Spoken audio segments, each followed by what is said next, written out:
Mbak Ayu, halo. Hai, Hai, finally kita bisa ngobrol, kita bisa ketemu di sini ya. iya, apa kabar? Alhamdulillah baik. Mbak Ayu gimana kabarnya? Baik, ngumpet aja di rumah selama pandemi. Sekarang gimana di sana kasusnya? Baru mulai varian Delta baru masuk.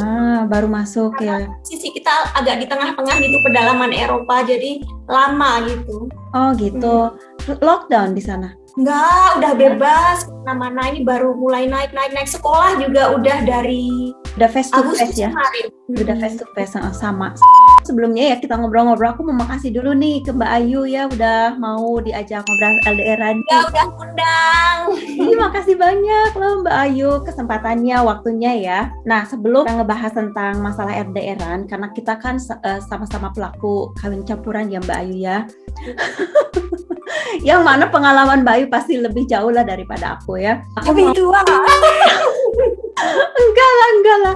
Oke Mbak Ayu, karena kan kemarin waktu kita roll, terus aku sempat mention di post di Instagram juga kan, di Insta Story, terus ada yang ngasih pertanyaan juga lumayan banyak. Cuman pertanyaannya tuh kan pertanyaan yang kayaknya aku ajak teman-teman aja, kalau yang pertanyaan yang nggak dibacain sama aku, langsung aja ke channelnya Mbak Ayu ya, biar semuanya dari awal sampai akhir lah, semua kan dijawab di situ. Nah yang aku ini, yang mau jawab cepet nih sama Mbak Ayu sebelum kita ngobrol ke yang namanya ya lika-liku drama pernikahan campuran lah seputaran itu ya. Oke, dijawab cepat, banyak-banyak tapi dijawabnya harus cepat. Oke, ini kayak kuis aja ya. Enak di Indo atau Hongaria? Di Indo. Orang Hongaria percaya mitos nggak? Iya. Nanti dijawab di akhir aja ya. Kenapa alasannya Boleh. ya? Tetap WNI atau WNA? WNI. Oke, terakhir. Masa tua di Indonesia apa di Hongaria? Belum tahu. Oke, iklan dulu. Iklan. Hai. Hi. I can hear you talking upstairs. She is in Hungary, ya? Hungry? Iya. Yes, Oh, I in like them. Budapest. I like hungry people. Hungry. That's right. Hungarian. Hungarian. Hungry people. Yeah, I'm hungry. I got my tummy in my tummy. Yeah. Go ahead, get something to eat. Udah berapa lama Mbak sama suami? 18 tahun. Oh, 18 years. Tadi kan udah ya dijawab ya. Sekarang alasannya kenapa tadi? Kenapa tadinya enak di Indo? Enak di Indo kan tadi kan? Enak di Indo. Ya karena aku dulu lahir di sana, gede di sana, terbiasa dengan gaya hidup di sana. Terus kalau Hongaria itu bahasa itu benar-benar susah. Ya? Termasuk top 5 yang paling susah untuk dipelajari di dunia. Oh. Jadi aku tuh udah 18 tahun, married, bisa disuruh belanja sendiri, disuruh keluar bisa, tapi untuk ngurus birokrasi segala macam yang tetek mengek dengan bahasa resmi susah, nggak bisa. Jadi kalau aku ditinggal sendirian sama suami, disuruh ngurus surat-surat, aku nggak bisa. Jadi I see. Nggak bisa merasa seperti di rumah sendiri gitu. Itu. Gitu. Kalau dari segi kayak makanan atau kehidupan lifestyle itu gimana? Kalau lifestyle aku nggak rewel, terus makanan juga sebenarnya nggak cocok ya. Tapi karena kalau makanan kan gampang ya, kita bisa masak sendiri kan. Gitu. Ya, jadi no problem. Udah itu, cuma ya itu tadi ngurus-ngurus segala macam. Misalnya masalah anak gitu, paspornya habis kan tiap 5 tahun perpanjang kan. Nah itu tugas di sini kebanyakan nggak bisa bahasa Inggris. Isi formulir semua bahasa Hongaria itu susah banget kalau nggak ada suami kayak gitu. Aku nggak bisa. Kalau misalnya ada tukang gas datang mau ganti meteran, nah dia kan nggak bisa bahasa Inggris. Masalah banget. Kalau dia tahu oh ini orang asing gitu, dari mukanya aja kelihatan langsung di-charge lebih mahal. Ya kan? Iya kan? Iya, pasti. Wow, emang itu mana ya? Oke, yang kedua, orang Hongaria percaya dengan mitos. Tadi Mbak jawabannya iya. Mitos apa tuh Mbak? Sangat superstitious karena sebenarnya mereka negara Kristen ya, mayoritas orang Katolik. Tapi sebelum ada agama Katolik masuk, mereka kan orang yang percaya kayak roh kayak gitu.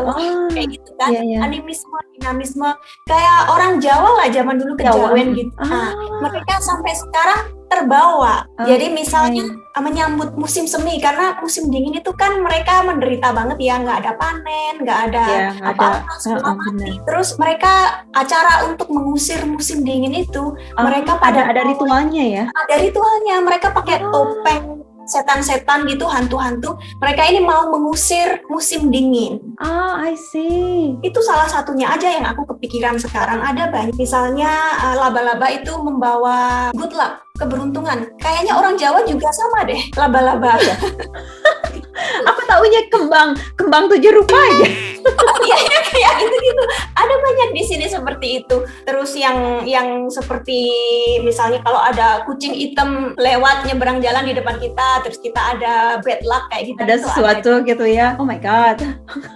Mereka ini nggak, kalau di Indonesia kan tahu sendiri ya, kalau kita orang-orang kita tuh, aduh ada kuntilanak lah yang kayak gitu, ada hantu lah, ada tuyul lah kayak gitu-gitu. Nah kalau yang ghost gitu, kayaknya enggak ya. Kalau setan hantu-hantu kayak gitu enggak, cuma mereka itu percaya ada ritual semacam ritual ya. Gitu. I see. Oke. Terus nextnya tadi apa ya?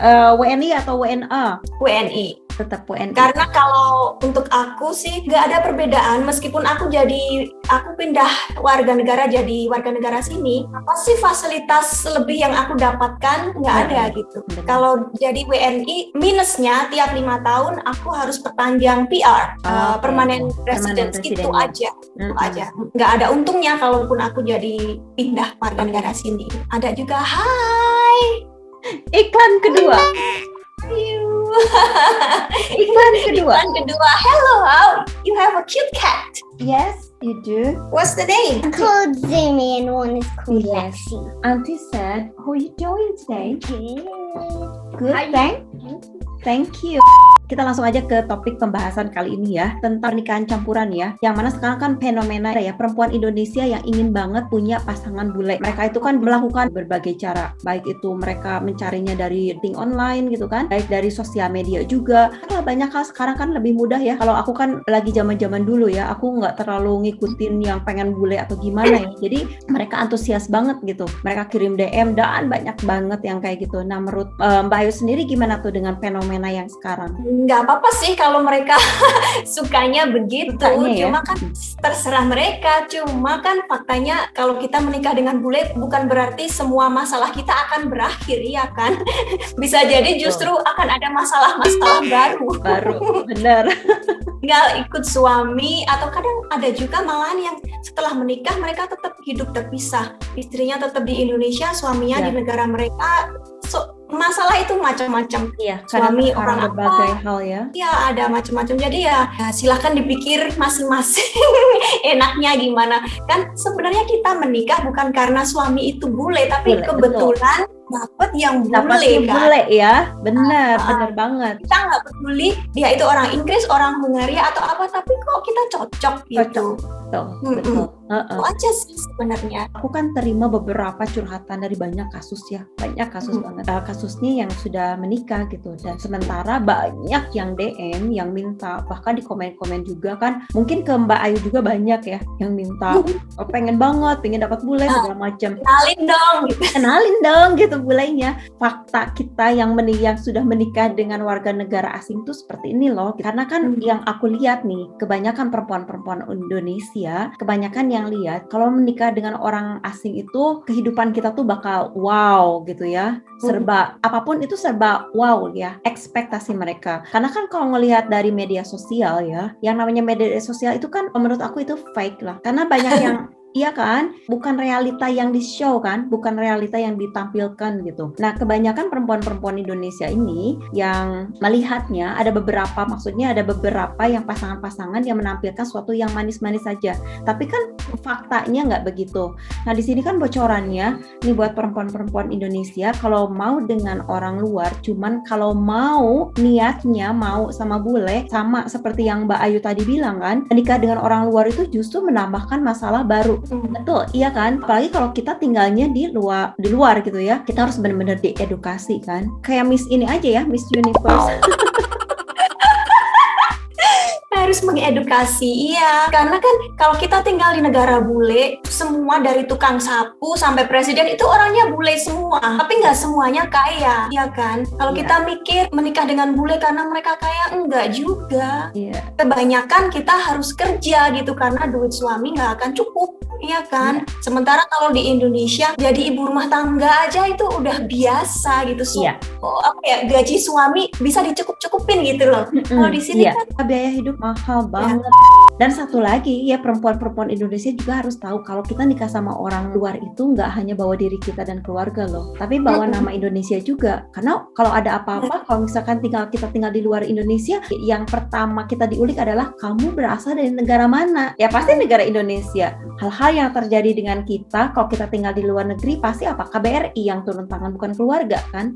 Jadi harus diwanti-wanti, benar-benar perempuan-perempuan Indonesia itu harus benar-benar mikir panjang gitu. Nah kalau kita itu nikah sama orang asing, nikahnya ya antara negara, jadinya kan banyak terlibatnya gitu.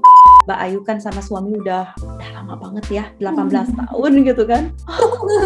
Itu pasti asam garamnya udah naik turun, ups and downs-nya udah wow aja ya gitu, istilahnya udah dapat trofi aja. Please dong share ke kita, key-nya apa sih gitu, kuncinya apa sih supaya pernikahan campuran itu bisa sampai sejauh itu gitu. Itu klise banget sebenarnya, tapi yang jelas hindari konflik.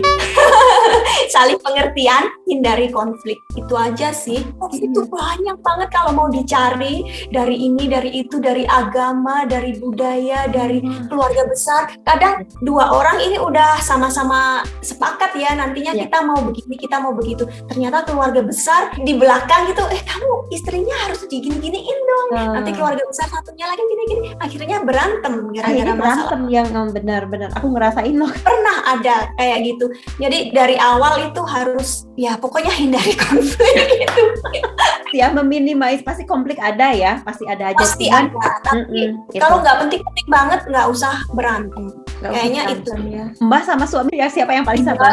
Dia yang sabar. 18 tahun mau gitu. Ya nggak penting-penting, nggak usah diomongin sama orang lain. Misalnya kalau masalah agama gitu ya, itu sensitif banget di sini. Nggak usah diomongin di luaran gitu, karena nggak semua orang bisa menerima agama kita.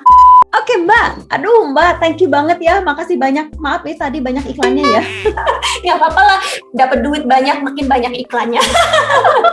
Makasih banyak waktunya, makasih juga banyak diambil ya dari Mbak Ayu. Mbak Ayu sukses, sehat ya, sukses dengan channelnya, sukses dengan karir dan rumah tangganya, semua di sana sehat-sehat ya. Tadi juga key-nya makasih banget ya udah ngingetin, walaupun kayak simple ya, cuman 5 huruf aja, sabar, tapi emang perjuangan itu butuh perjuangan ya Mbak. Perjuangan banget ya. Makasih juga tadi udah sharing juga tentang perempuan-perempuan Indonesia yang antusias banget sama bule. Jadi jangan langsung dengar kata bulenya langsung bumbung tinggi dan berharap banyak gitu. Jadi kita harus hati-hati ya gitu. Mbak Ayu, ada pesan-pesan sebelum kita tutup ini? Pesan-pesan ya udah itu aja. Semoga teman-teman semua sehat selalu. Jangan lupa tonton juga video saya, channel saya Ayu ya. Ya, pokoknya teman-teman jangan lupa ada di description box juga. Kepoin channelnya Mbak Ayu dan juga harus subscribe. Oke teman-teman, oke Mbak Ayu, terima kasih banyak. Kita ketemu lagi. Jangan kapok ya Mbak ya. Jangan kapok. Oke Mbak Ayu, thank you so much. And terima kasih teman-teman. Kita ketemu lagi di Ngobrol LDR selanjutnya. Makasih Mbak Ayu. Have a good day. Bye-bye.